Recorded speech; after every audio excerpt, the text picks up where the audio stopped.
Welcome to our Legally Mind presentation today. I'm grateful to have you all here.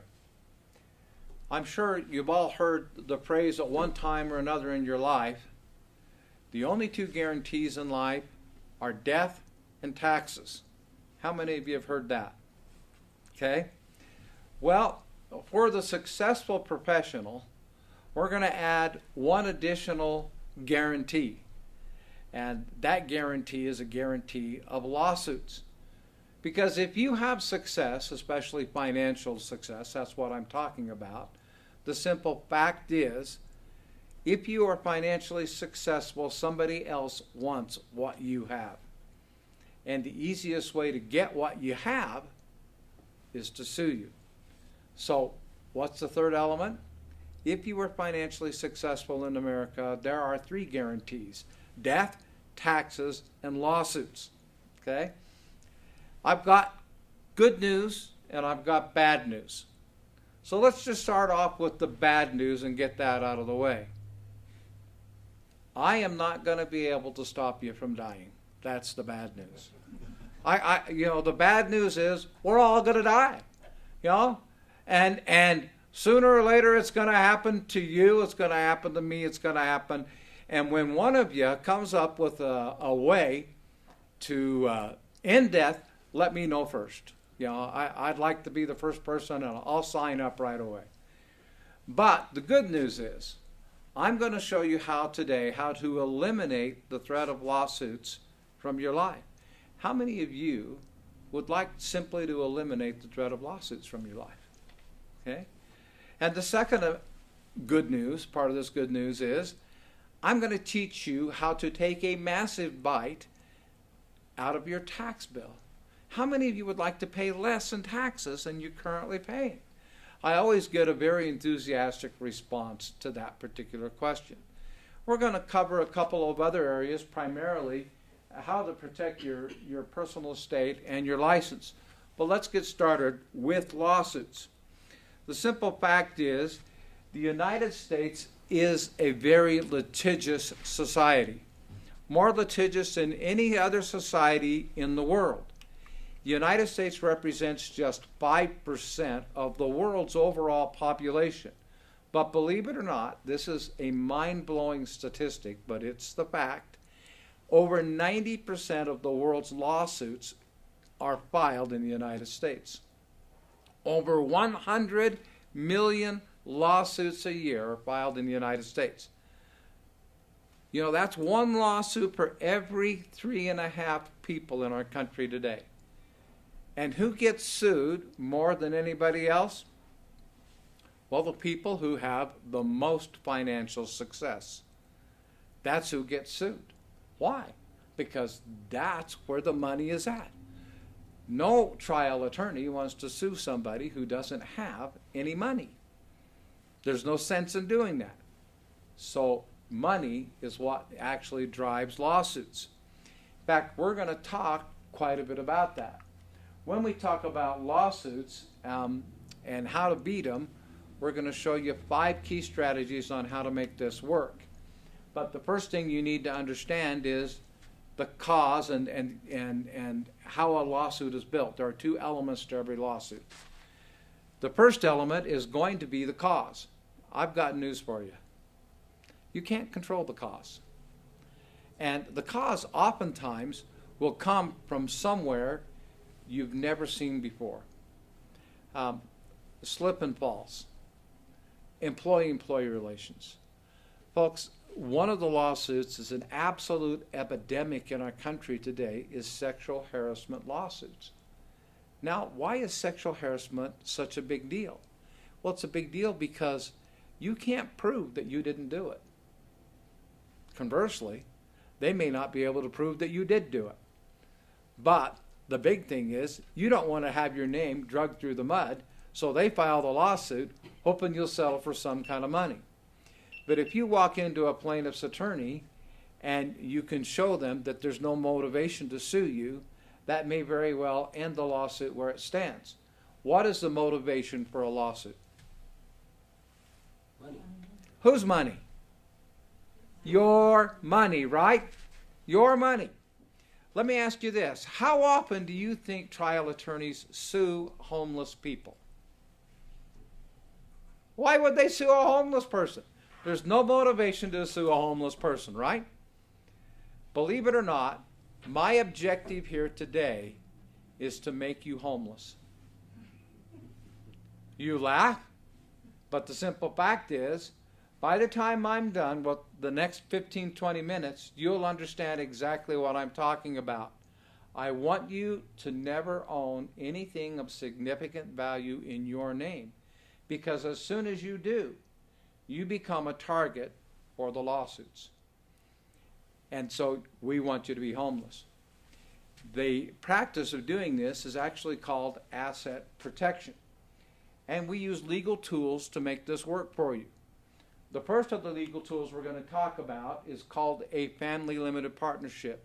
It's like putting all of your safe assets into a vault that only you have the key to and nobody can ever get out. The family limited partnership was created as an estate planning tool in 1916. In 1916.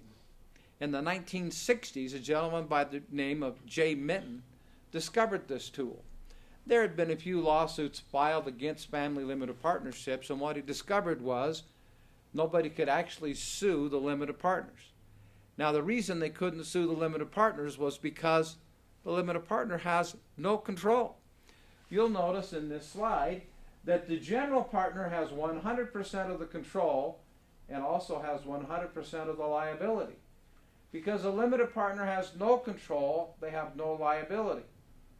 Now, this family limited partnership was set up as a tool that made it easier for a family to pass its estate onto the heirs without significant tax consequences.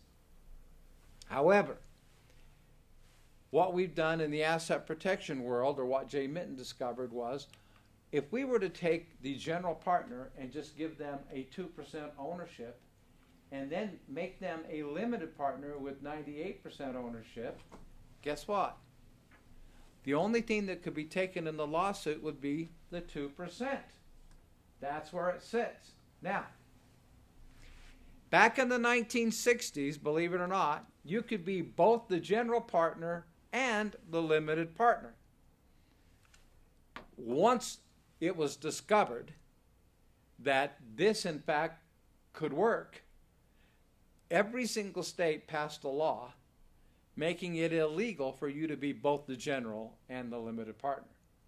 Now, there's a simple solution. What was that solution? Well, we created a management company to be the general partner. If you are married and you and your wife would like to take your personal assets and put them, or your husband, and you were to put those into a family limited partnership, okay? And you own that family limited partnership 50-50, you wanted those assets to be owned 50-50, and you each want to have equal control over it, you can create this management company. You would own it 50-50. It in turn would own 2% as a general partner, and then you would own the balance, or 49% each, as limited partners. Total is 98% plus the 2%. That's 100% ownership.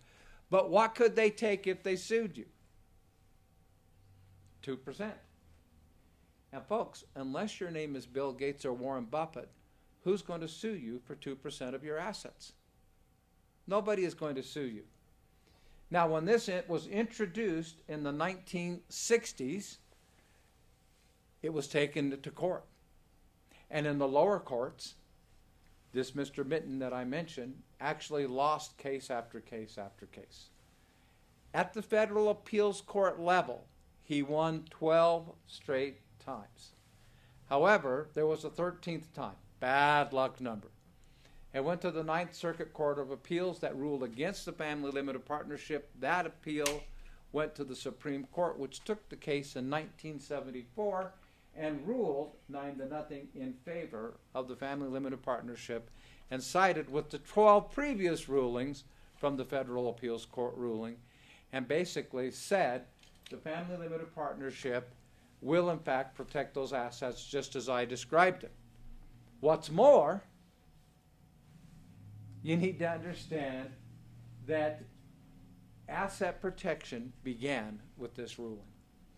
Until this ruling came about, it was a theory, it was a concept, but now it became a fact. And it became a reality. Now, the interesting thing is people went out immediately and began putting all of their assets into family limited partnerships. We still have asset protection attorneys today who are putting everything into family limited partnerships. There are some real problems with doing this with real estate. If I were to take my own home and put it into a family limited partnership, I lose the interest deduction and I lose my capital gains exemption by putting my personal home into a family limited partnership. So what can I put into a family limited partnership? We put in there what we call safe assets. These are assets that cannot on their own create a lawsuit. They would be things like bank accounts, brokerage accounts, art, the grand piano sitting in your front room. Those assets cannot create a lawsuit. Your bank account does not create a lawsuit. Okay? Now, what about other assets? These are what we call risky assets. Risky assets can, in fact, create lawsuits. For example, your office building. Can it create a lawsuit? Yeah, especially in the wintertime, right? Icy sidewalks.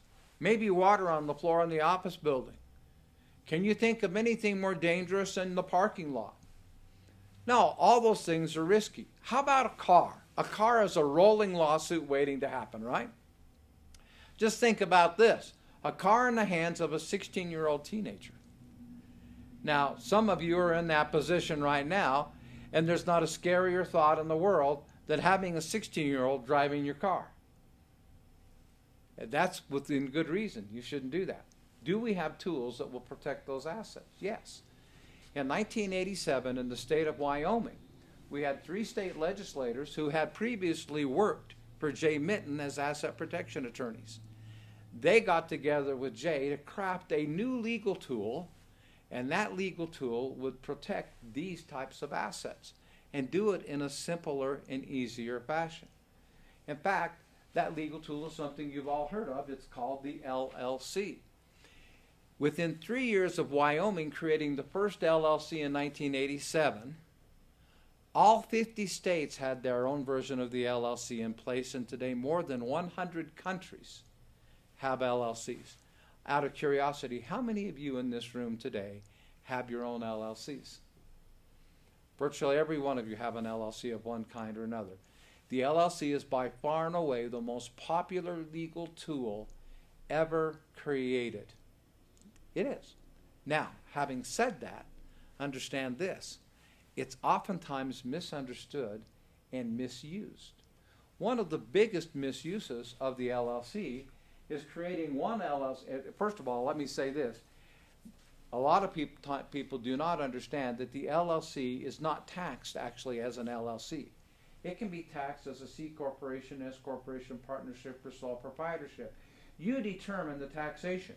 The only, and listen to this very clearly, this is important to understand, the only purpose of an LLC is asset protection. There is no other purpose of an LLC. Okay.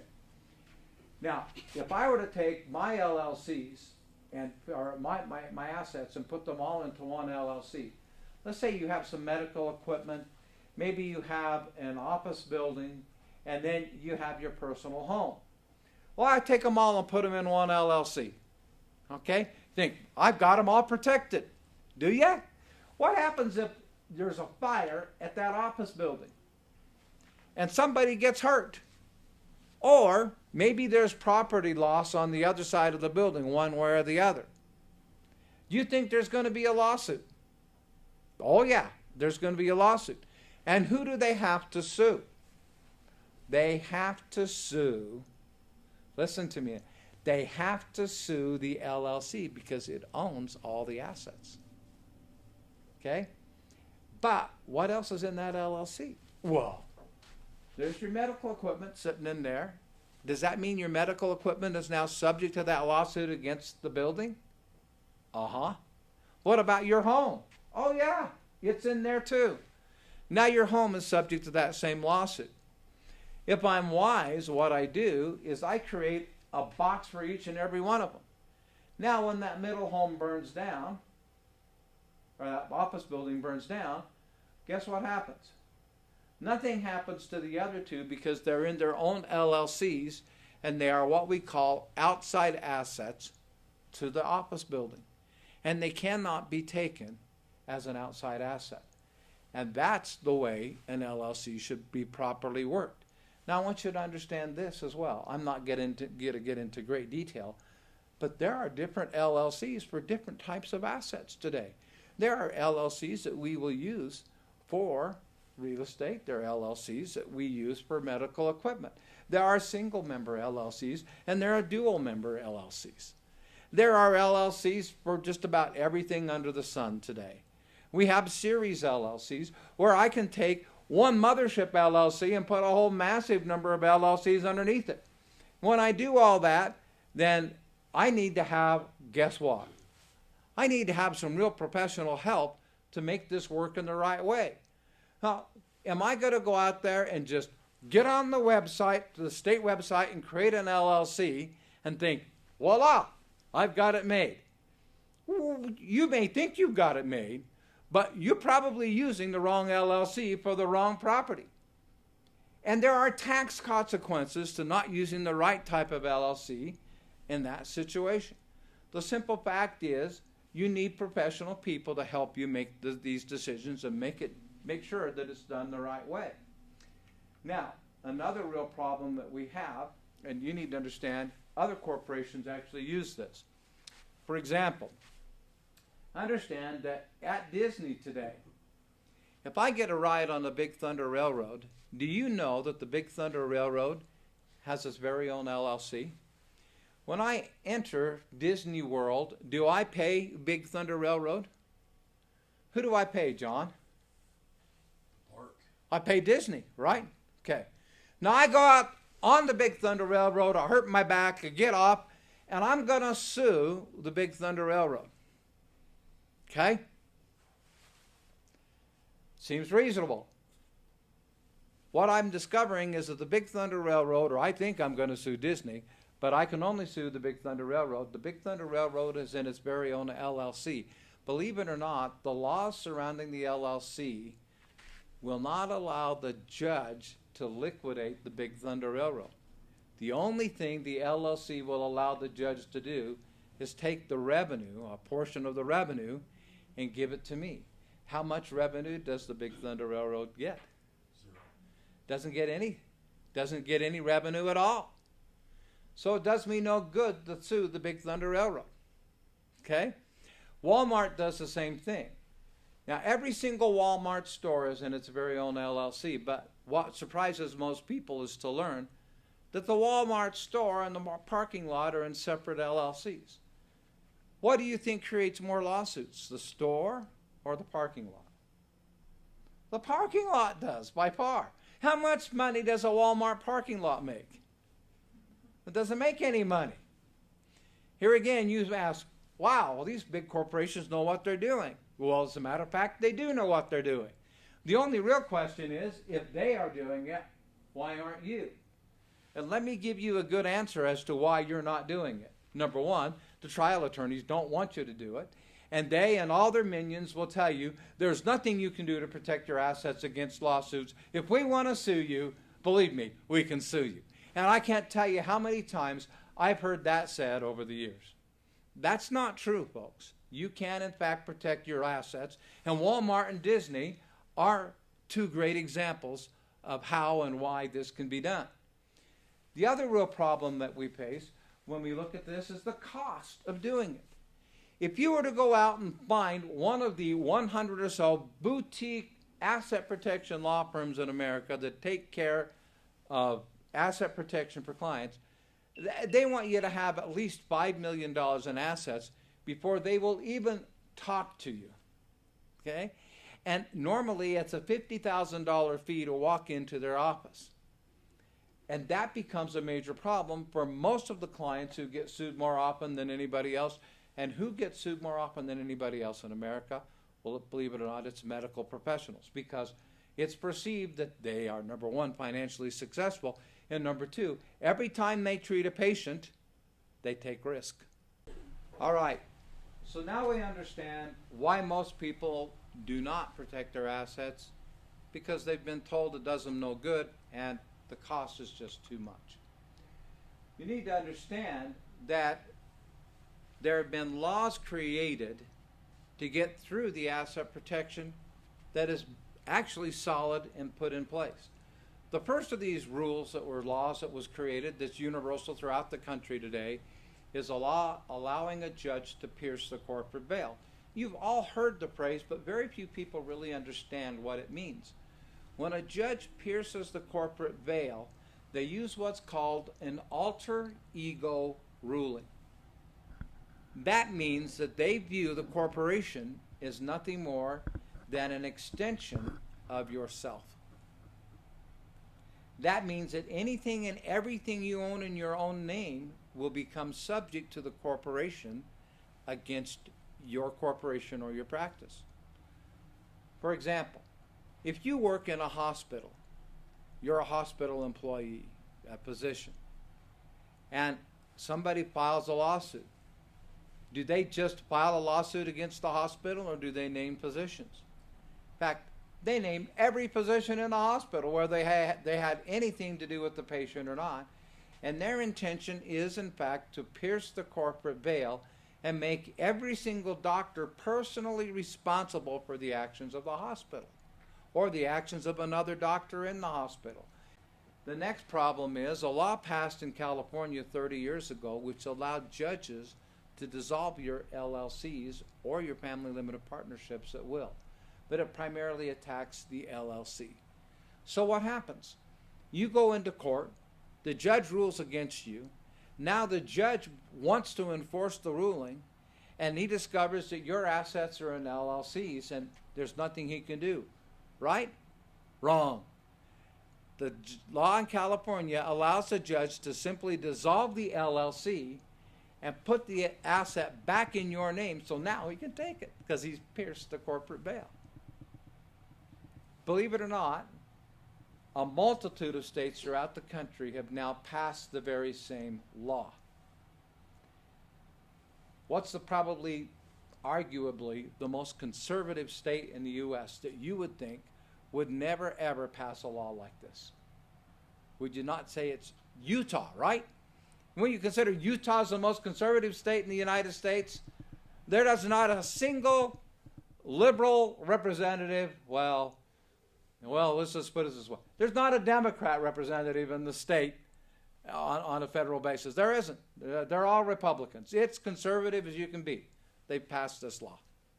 It gives the judges the right to dissolve your LLCs at will. Okay? That is a scary thought. Now we have, fortunately, some asset protection states. The three best known asset protection states are Delaware, Wyoming, and Alaska. Used to be Nevada, but guess what? Nevada passed the same law, giving judges the right to dissolve your LLCs at will. So all of the asset protection attorneys of boutique firms throughout the country were all using Nevada. They all shifted out of Nevada, and guess where they went? They went to Alaska. And the reason they go to Alaska is because Alaska has the strictest charging order, or the hardest protection available for the LLC. And number two, they will not allow the corporation to be dissolved. Your LLC cannot be dissolved by their courts. Now, there is a law of reciprocity.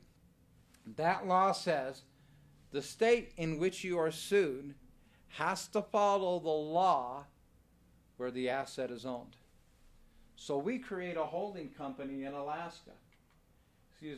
And with that holding company in Alaska, that simply means that the judge in Utah, the judge in California, the judge in Arkansas or Texas cannot dissolve your LLC because they are bound by the Alaskan law, because that's where the assets eventually are owned, by that holding company in Alaska.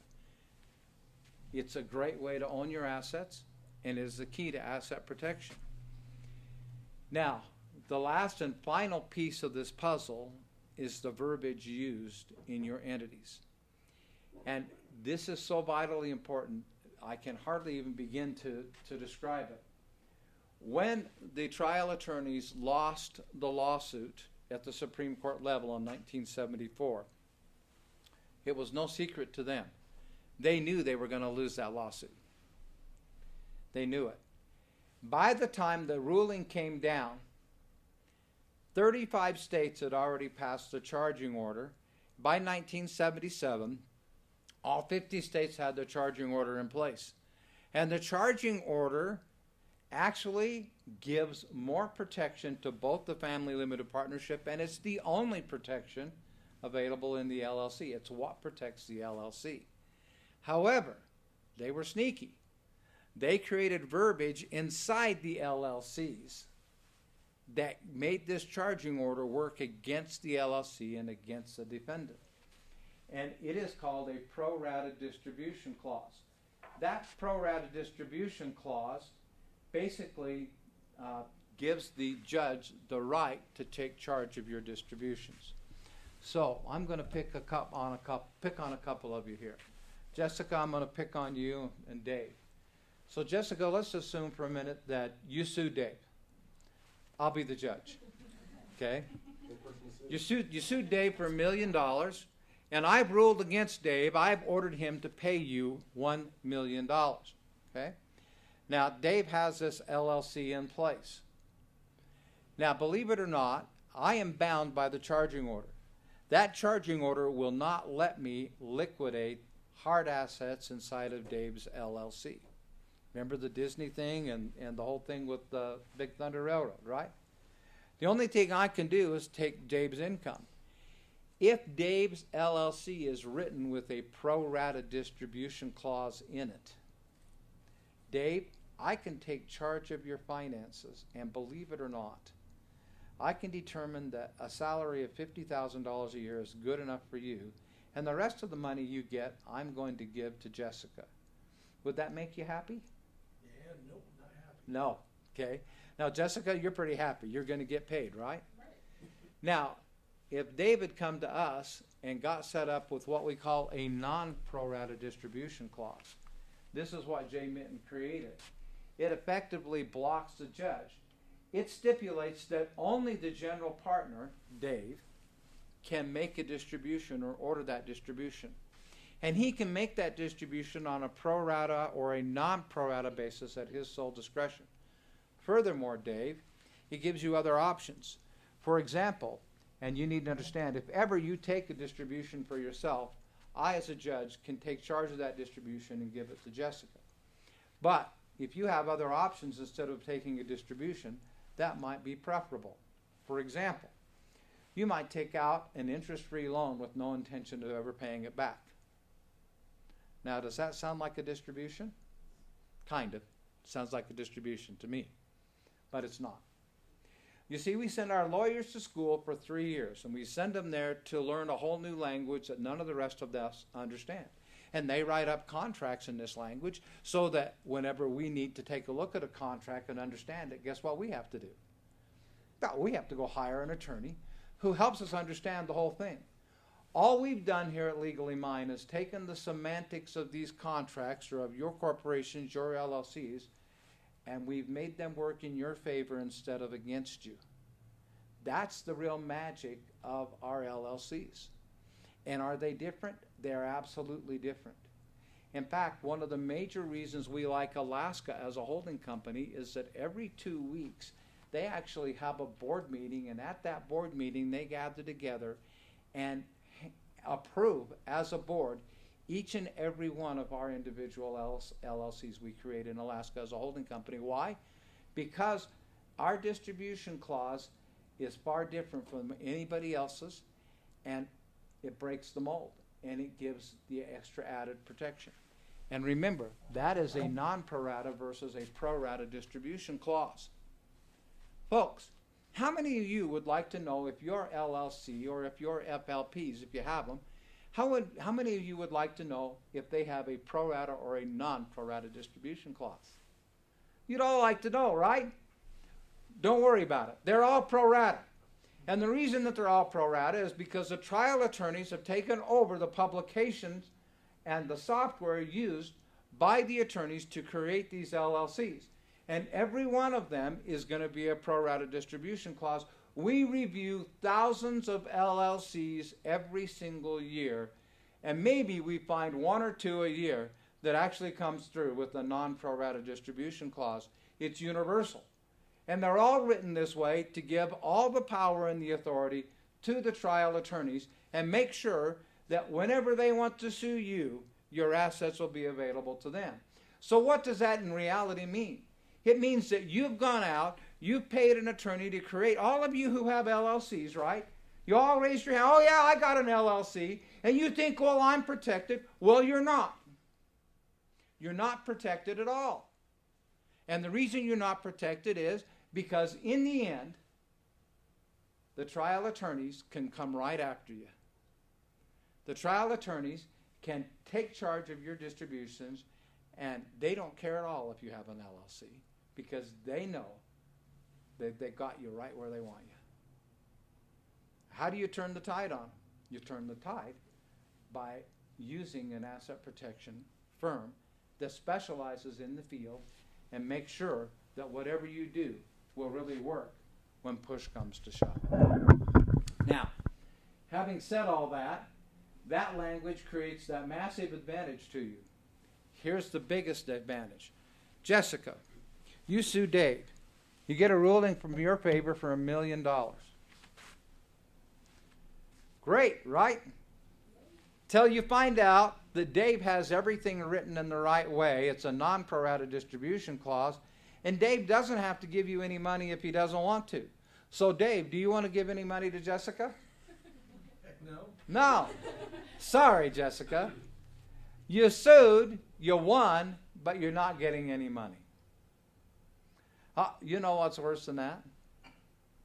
What's worse than that, Jessica, is the fact that now, according to the IRS, which got Congress to pass ruling number 77-137, you may in fact be responsible for the taxes on the ruling even if you never get any money. That means you got a ruling for $1 million, you didn't get a dime of it, but now you owe $400,000 of income tax on the money you're never going to get. You know what we call that? We call that the revenge clause. Sue me if you want to, but you better understand, if you sue me, I'll never have to pay you. Oh, and you ought to understand as well, you may very well be responsible for the income taxes on the money I'm never going to give you. Now, Jessica, if that happened and you owed $400,000 of income taxes on the money you were never going to get, would you not sue your own attorney for malpractice? Yeah, because he was pretty dumb letting you go through and do all that. No major law firm today will ever allow any of their clients to sue anybody with their assets in a properly worded family limited partnership or LLC. And let me just ask you once again, what is the proper wording? It is a non-pro rata distribution clause, and if you do not have the non-pro rata distribution clause, the LLC you have is not worth the paper it's printed on. Okay? Now that's making a lot of you think, what have I done? It's good that you think. It's good that you think. You know, you have patients come in all the time, and you give them advice and counsel. You know, and a lot of times they walk out and say, I'm not going to do what that doctor tells me to do. Right? That happens a lot of times in our medical world today. And you just say, well, you're going to pay the price. Well, I'm here to tell you, unless you do it right, you're going to pay the price. You need to learn how to not pay the price. Now, with all of these in place, you're not going to get sued. And how do I know? Well, I've been doing this for 20 years. And I've owned the company for 15 years. Now, when I started doing this asset protection education 20 years ago, we were selling self-help kits. I changed it when I bought the program. We hired attorneys, and we actually do the work for our clients. Since we've done that, we've made this, flipped the switch. We have 13,000, most of whom are medical professionals, but we have 13,000 clients who use our services. That's quite a number, isn't it? And who gets sued more than anybody else in the world? First of all, Americans. Second of all, medical professionals within that community, within the United States. It's the medical profession. It's you. It's you who's getting sued. Okay? That's the bottom line. And what have you done to protect yourselves? Well, rely upon those same attorneys who are out there suing the living daylights out of your neighbor, right? That's the real problem that we have, is we have these attorneys who work hand in glove with each other to make sure that who's protected first. Not you. It's the attorneys who get protected first. So asset protection can be done and will be done if you do it in the right way.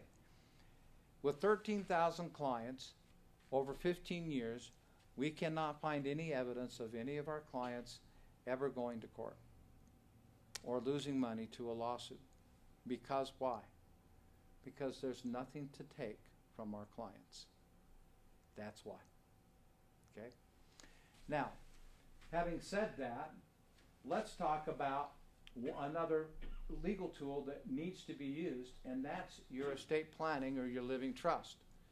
A lot of you think, well, I've taken the assets out of my name and put them in a living trust, that will protect me. No, it won't.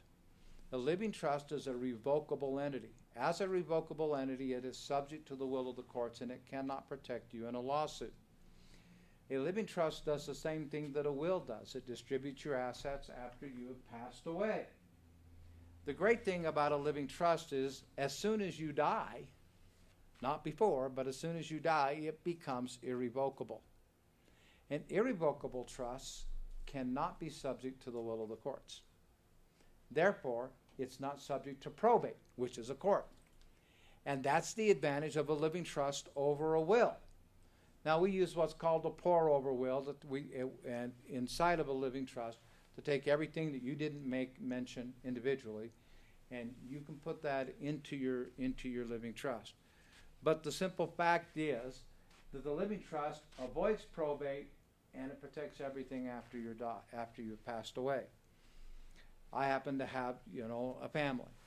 If I died and left my estate to my kids in a will, okay, left my estate to the kids in a will, can it be challenged?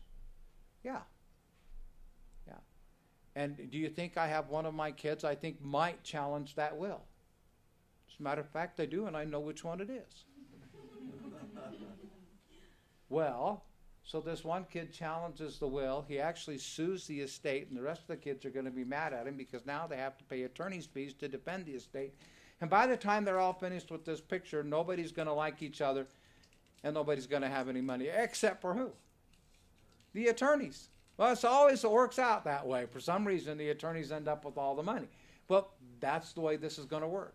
And don't think that that's not intentional as well. It is. It's very intentional. It's all set up this way to funnel all the money into the hands of the people who need it the least. And guess what?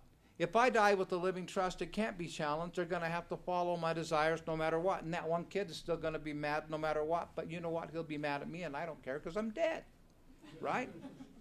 So the living trust is an effective tool, and you should use it. It's a part of your plan. But it will not protect you from lawsuits. Now, having said all that, let's talk about taxes. We talked about the second part of the good news, right? Reducing your taxes. On the IRS code book, right on the very front of the IRS code book, is this statement. It is the responsibility of every American citizen to ensure they do not overpay their taxes. Do you know what that's code speak for? We're never going to tell you where to find the deductions on your own. You're going to have to look them up and find them on your own. Okay? That's what's going to happen. You are responsible for finding the deductions. And you say, well, I got professionals. They're going to help me with it. Really? Let me just tell you something. Most of the time, our tax professionals, the people who do our taxes and whatnot, they are nothing more than glorified IRS compliance officers. And their objective is to get as many tax returns done as quickly as they possibly can. And when you muck it up by bringing in extra deductions, it frustrates them. It does. There's no question. But that doesn't mean you shouldn't get these deductions and you shouldn't use them. So I'm going to show you some ideas you haven't seen before. I'm going to talk about, first of all, FICA. You can reduce your FICA taxes by switching to an S corporation. If your tax accountant hasn't stood on their head, jumped up and down, and screamed and yelled at you, change to an S corporation, you need a new accountant. Because it's the simplest and easiest way for you to save a lot of money on your taxes. We're going to talk about QBI here in a minute and R&D tax credits. But income shifting. If you have minor children, even college-age children, you can give them help, and a lot of times maybe they're grandchildren. You want to help them out, right? Do you know that you can give the minor children up to $12,000 a year in the form of either a W-2 or a 1099 paycheck that becomes a deductible expense to your business? Did you know that? That's a fact. And if you do that and you don't exceed $12,000, they don't have to file a tax return for the $12,000 they got, and you still got the deduction and get to use them as a dependent. Right? You have a couple of kids? Well, that's $24,000 in deductions you didn't have before. Okay? And do you have to put the money in a savings account for them? Or do you say, no, actually you can use it for their own benefit. You can use it to buy their clothing, pay for their schools, activities, all sorts of things. You can do all sorts of things with that money. Okay? What about Section 280AG? This is a bill passed in 1984 for the Summer Olympics that allowed the people in Los Angeles to rent their homes out for 2 weeks, 14 days, and they did not have to pay any income taxes on the rent money that they got in. That's a pretty good deal, huh? But who wants to rent their home out to a stranger? Probably none of you, right? Let me ask you this. If you have a business, could your business rent your home out? Well, as a matter of fact, it could. Now, you have to have legitimate business purposes. Do you know that if you have an LLC or any other type of corporation, did you know that you're required to have at least one board meeting every year? But the IRS considers it fair and reasonable for you to meet on a monthly basis. Okay? So there's 12 meetings a year.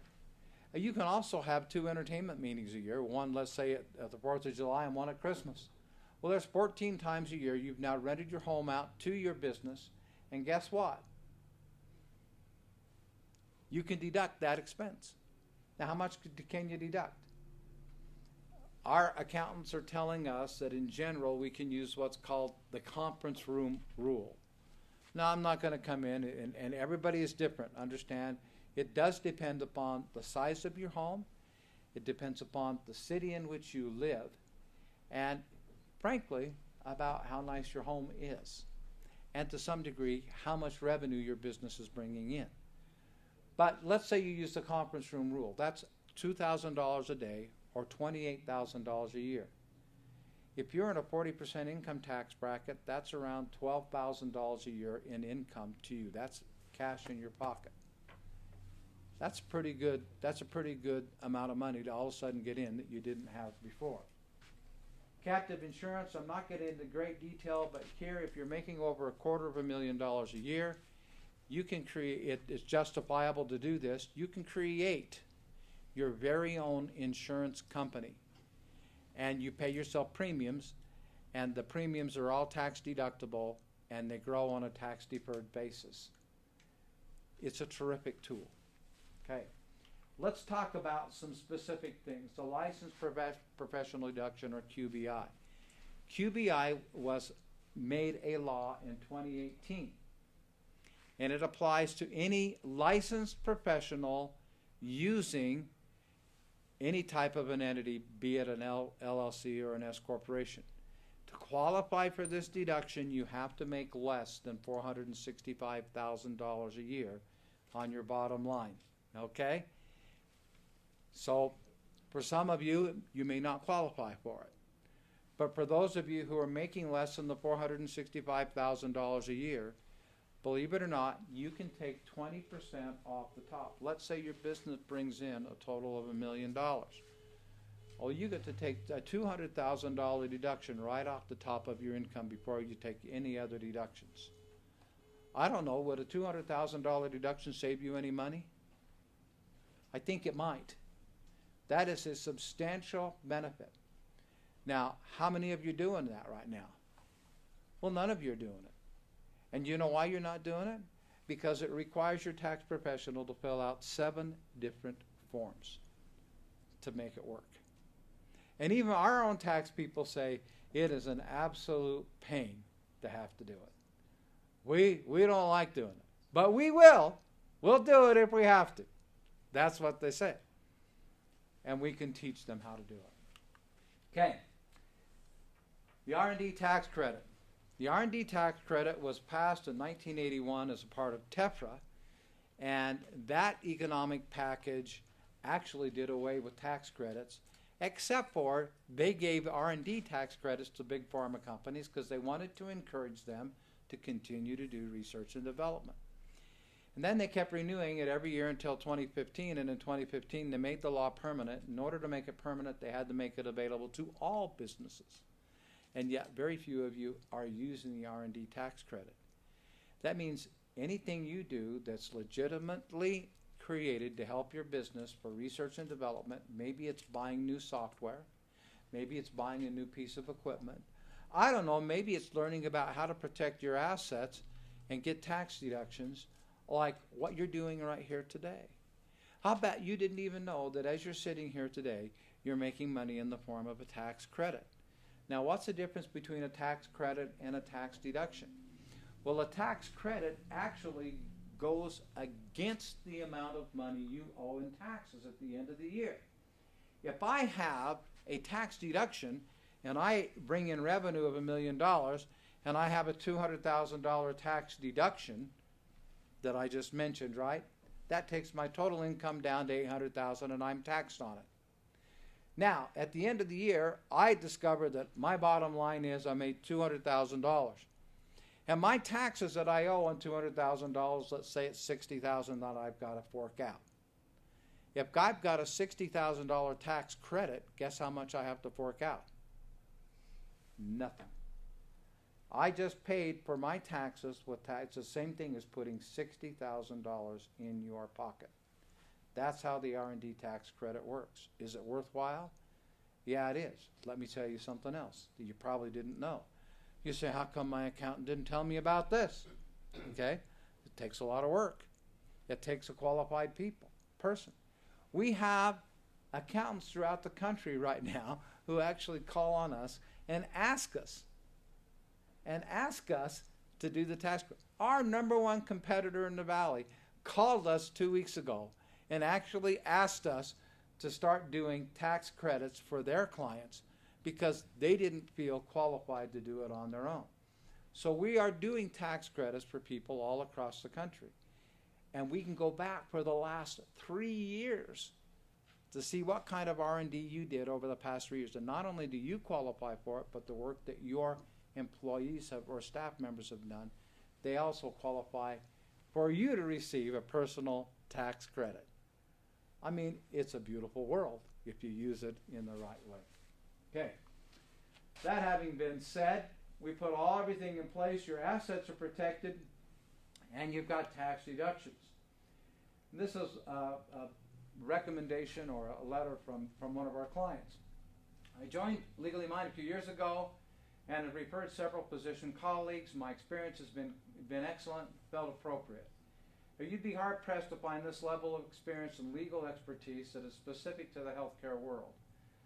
Their breadth of services cross into both personal and to tax to clinical. Folks, it works.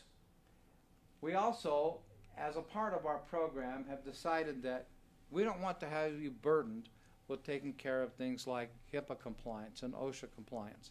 So we've actually brought on a separate company, and we pay them for you. We don't charge you any extra.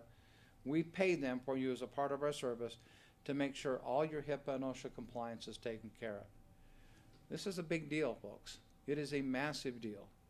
I have companies out here who are charging thousands of dollars every year to some clients to do this, and it's a part of our service. It's a terrific program.